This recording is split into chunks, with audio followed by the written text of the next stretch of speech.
Le système solaire, comme l'a bien montré, à mon avis, Jean-Pierre Nicolas, dispose d'un élément central.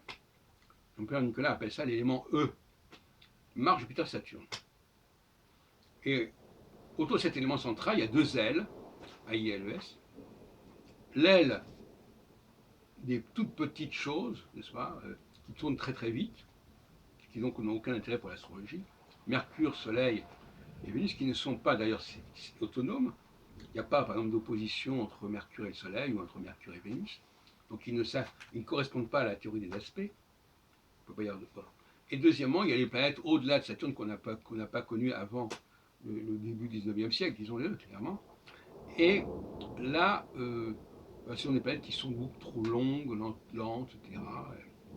Et qui ne présentent pas beaucoup d'intérêt finalement.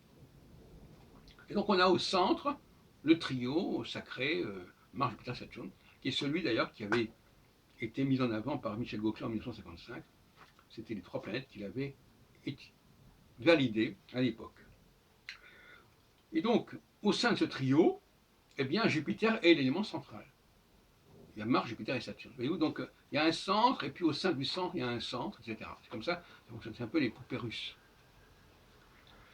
Et donc, Jupiter est plus rapide que Saturne et moins rapide que Mars. Donc, c'est vraiment la planète optimale, c'est la planète de l'astrologie.